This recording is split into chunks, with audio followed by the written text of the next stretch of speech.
Kirk, what I got in my hand right now is it's not a secret anymore. It's out, but by the time we're recording it, fans don't know, and you don't know what this schedule is looking like right now. So I'm gonna show you this thing right now and get your instant reaction. All right. Well, first of all, I'm assuming these first three are the preseason, TBD on the dates, but that's always interesting to me is the preseason because first things first. So we're at the Raiders.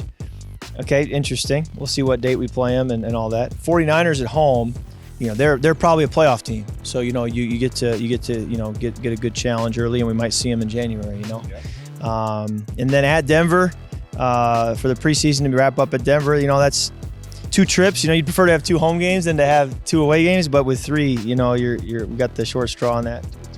But when you get 9 home games in the regular season, does that affect with the preseason? Yeah, well, I mean, obviously last year our bonus game was at the Chargers and we won that game, so we'll take it. But certainly if you're gonna have to play that bonus game with the 17th, we'd rather have it be at home.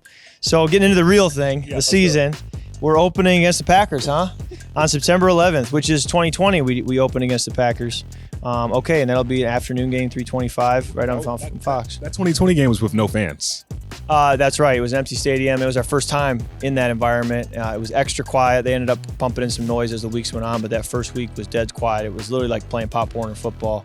And so that was an eerie thing. But Green Bay at home, you know, we did that in 2020, so we just got to get a better result this time around.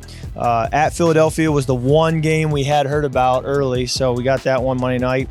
And then home against the Lions, noon game. You know, that'll be a good challenge. And then going to London, that's the other one that came out early. You know, Tottenham's new stadium there, I'm excited to see because I went there in 2016. We played at Wembley, which was a cool place to play, but I had heard that Tottenham's new stadium was really being built with the intent of hosting NFL games. So I'm excited to see that stadium. And it's funny because we'll be playing 8:30 a.m.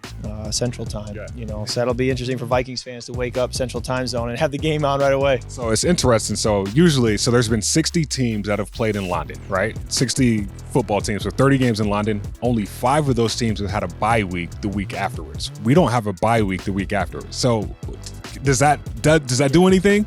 That was my first question when I heard we were playing in London week 4. I said, does that mean we have a week 5 bye? Because I remember when I played in London in 2016, the travel back, you know, you feel like you've been hit by a bus a little bit between a football game, time zone change, travel there, you know, the whole 9 yards. So, you know, hopefully, you know, we can have a really good plan to recover and to get ready for the next game because it'll be a big turnaround then, especially because it's a divisional game then, a home against the Bears.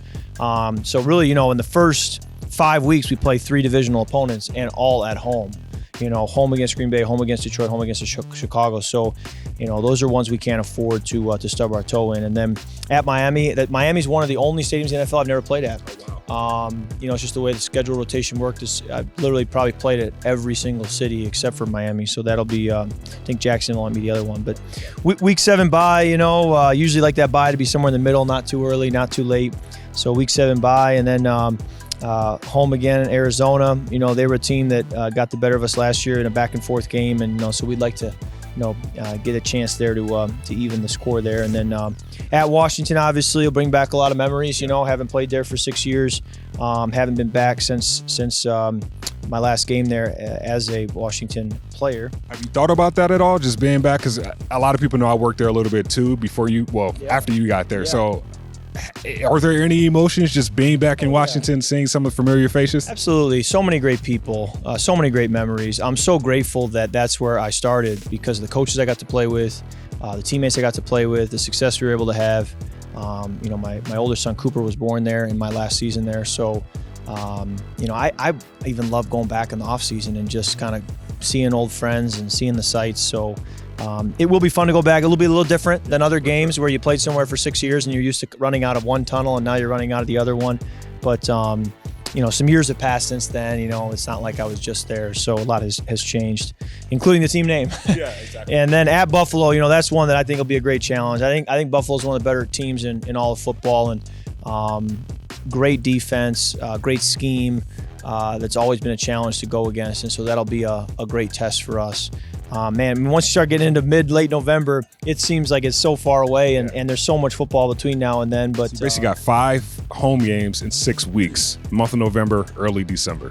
Like that home field advantage right there, I feel like that's when it will come into effect. Yeah, no doubt. We definitely, the home, 3 divisional games home early, and then like you said, a bunch of home games in a stretch there, November, December. You have to take advantage of that.